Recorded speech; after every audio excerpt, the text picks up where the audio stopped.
Anyway,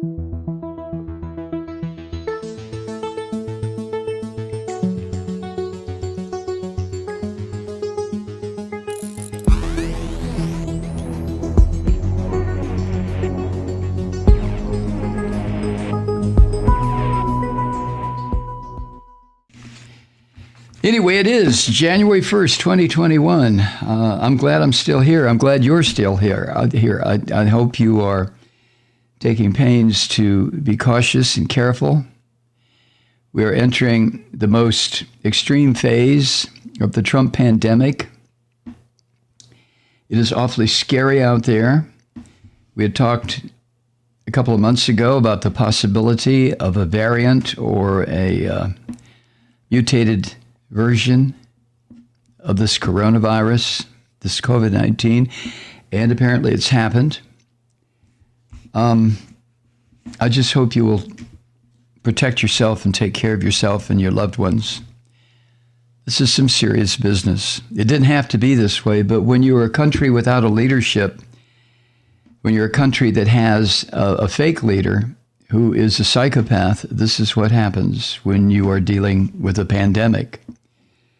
Awful. As promised, I wanted to mention a few people who have been very important to this program, some for a long period of time, some not so long. And this is not a list of the people who subscribers, who are the backbone, the financial backbone of this podcast.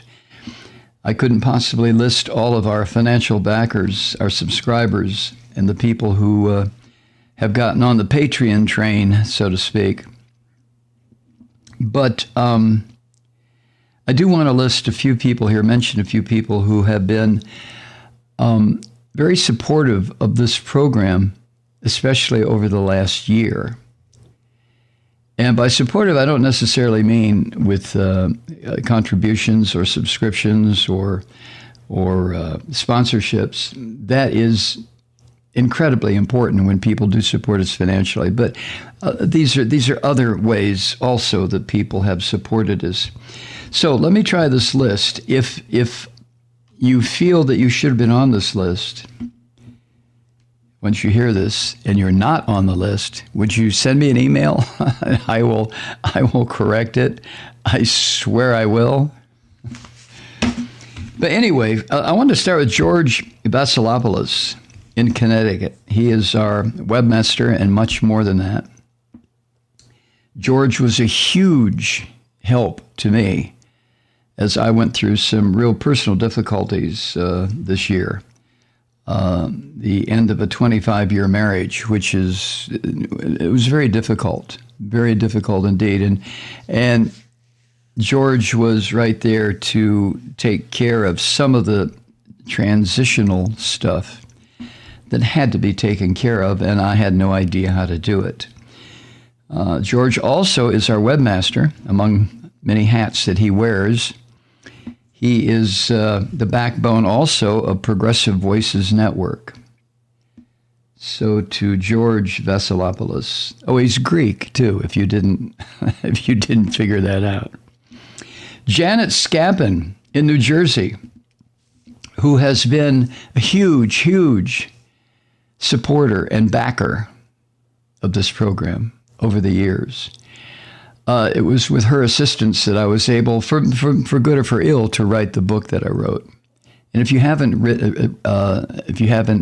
the book, why not? Just come to my website and buy it, or go to Amazon.com. It's probably cheaper at Amazon, whatever. Anyway, Janet Scapin in New Jersey. Brother Dave in Nevada. Brother Dave has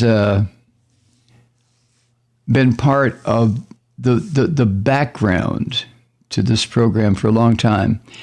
I don't mention Brother Dave too much, but he emails me quite a bit, sometimes sends links to the most outrageous stories that he knows I would like to see. But Brother Dave also is a financial backer, and thank you, Brother Dave, appreciate it. Lee Schlesinger in New York, who is, I refer to as our part of our research department.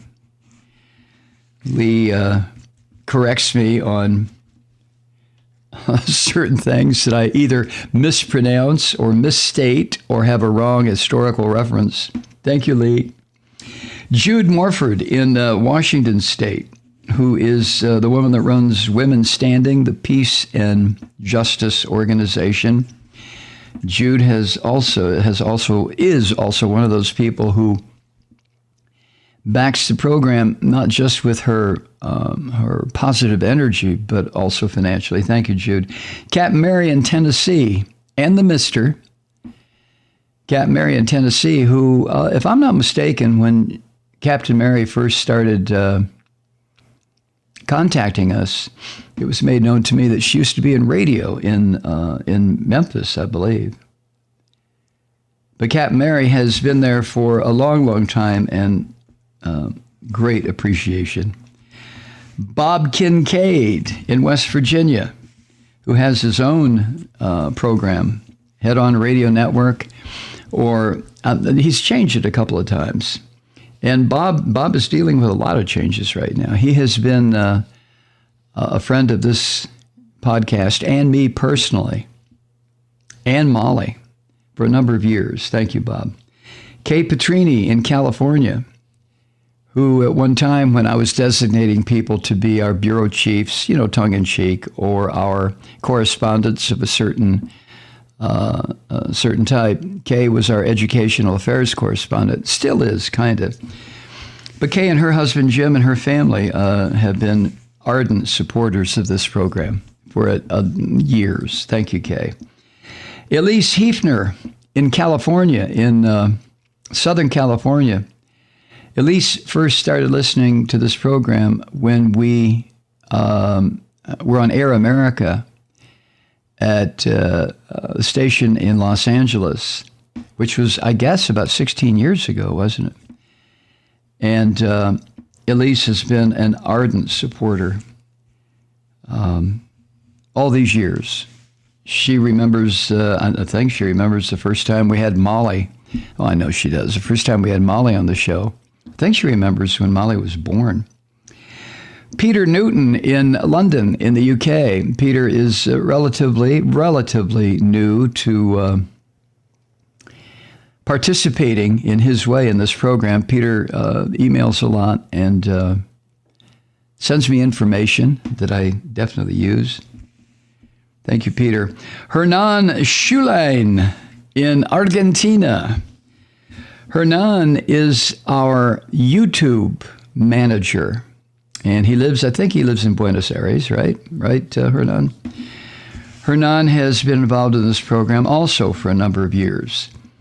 And Hernan started out just doing it, just putting together a Malloy show YouTube presence, and has turned it into a very important aspect of this podcast. A lot of people learn of this podcast from Hernan's efforts on YouTube. Thank you, Hernan.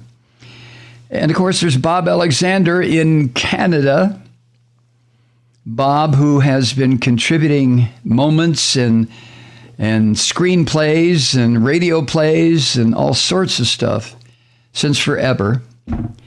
Bob Alexander has certainly added an element of excitement to the program. When he sends me his moments with Bob, I never know what the hell I'm going to read. And sometimes I wait. And when you hear me read the moment with Bob that he has sent, it's my first reading of it. So it's always a surprise to me as it is to you. Chris Shaper, whom you've heard me mention many times in Germany.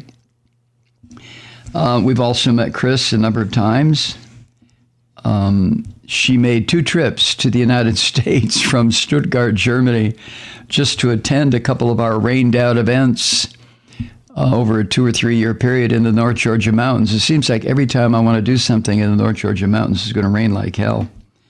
Thank you, Chris. Chris is a financial supporter as well as pumping an awful lot of positive energy into this program. Dr. Saxman, also known as Marshall McDonald, sax player of great renown, and I'm not kidding you about that, with the Count Basie Orchestra. He lives in Japan. Dr. Saxman and I have established an email relationship that is very interesting. I've shared with you many times some of the things he's written. And in the course of knowing Dr. Saxman, it has provided some extra education to what I need to know, what I've been learning. I guess you never stop learning unless you want to, right? Doug Starfield, who I haven't mentioned very often. He's the engineer with a heart. Was that with a conscience? Engineer with a conscience, I believe, is the way Doug used to sign his emails. He is an engineer, and a lot of people say, well, engineer, what do you do, go cut down trees and shit? No, Doug Starfield. Thank you, Doug. Glenn Beard, Glenn from the Netherlands, who used to be quite frequent. As a matter of fact, when we used to do phone calls on this program, a couple of times Doug called from the Netherlands. He has since moved also to the UK. And I'm sure Doug is still around, or Glenn. We haven't heard from Glenn Beard for quite some time, but I know he's still out there. Now, that's just a partial list. There's also a bunch of listeners that we have in Australia, also Japan, and the UK. We were surprised one night when Kathy was producing the show. We were taking phone calls, and we got a call from Malta, the island in the Mediterranean. And it was a listener on Malta who had called, had some comments to make. Also in the Middle East, I'm surprised about how many people have found this program, this podcast, radio show, podcast, whatever, as long as it's been on the internet. How many people in Lebanon and the occupied territories of Palestine, as well as Israel, Syria, who have found this program? Not so much Syria anymore because of the murderous chaos that the world allowed to happen in that country, and Lebanon for that matter.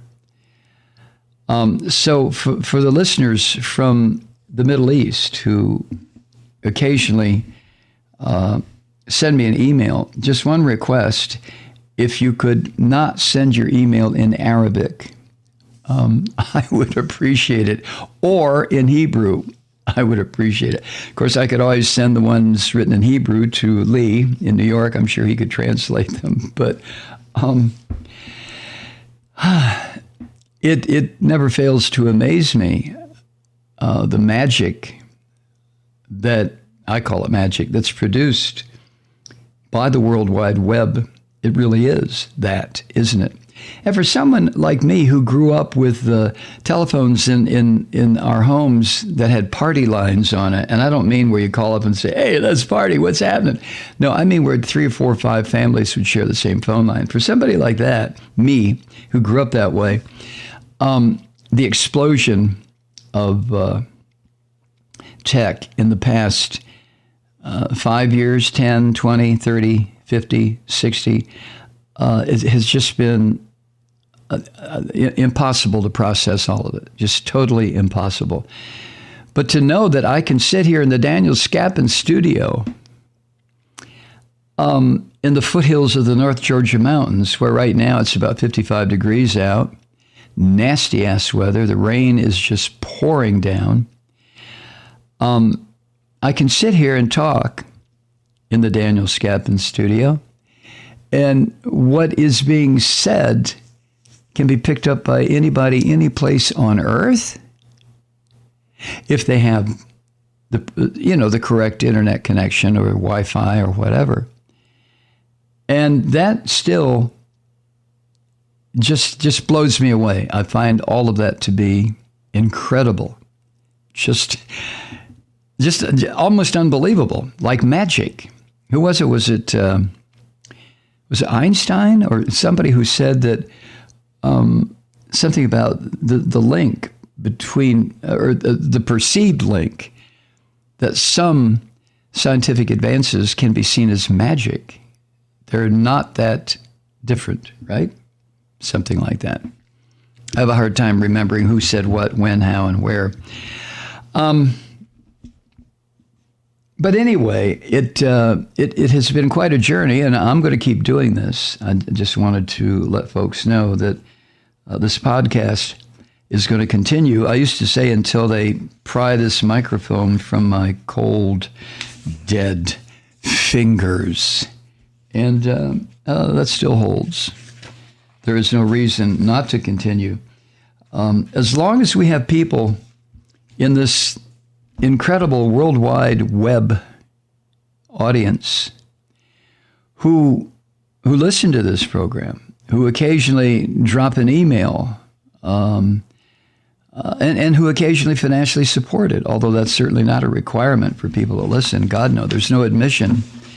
The doors will stay open as long as we can keep them open. But as long as there are people who are listening, and we know when people are listening, when people are not listening, one of the ways we can tell is when George Vasilopoulos, who I just mentioned moments ago, when he lets me know that our subscriber list is getting low, Mike, it's getting low. Which subscribers are not listeners. I understand that. Subscribers are a special breed. Anybody can listen to the Malloy podcast. But you have to be someone who aligns your political thoughts or your anger or your peaceful feelings with what is produced on this podcast in order to be a subscriber. So to everybody who listens in any regard, however you do it, however you participate in the furtherance of this podcast, thank you so much. I mean, it has really been something that's kept me grounded, especially over this past year, which has been rough on a personal level and a political level and an emotional level. What have I left out? Just about every level possible. The grounding that, for me, that this podcast provides has been invaluable. It's been a lifesaver, frankly. And I hope it continues. I hope your support continues. Hi, Truth Seekers. Mike Malloy here. As you know, we've switched formats and are now broadcast exclusively on the Progressive Voices Network. So that means you get fewer program interruptions, no corporate commercials, and lots of profanity. But our format change also means some of our radio listeners no longer hear the program. It's been a while since I mentioned our podcasts, so you may have forgotten that there is a way to listen to this program anytime you need a good dose of screaming. Visit MikeMalloy.com and subscribe to our podcasts. As a podcast subscriber, you can download the program to your mobile device and take me with you wherever you go. And if you have a friend who needs a dose of truth-seeking, you can give a gift subscription as well. That's MikeMalloy.com, and never miss a minute of the uncensored fun and frivolity.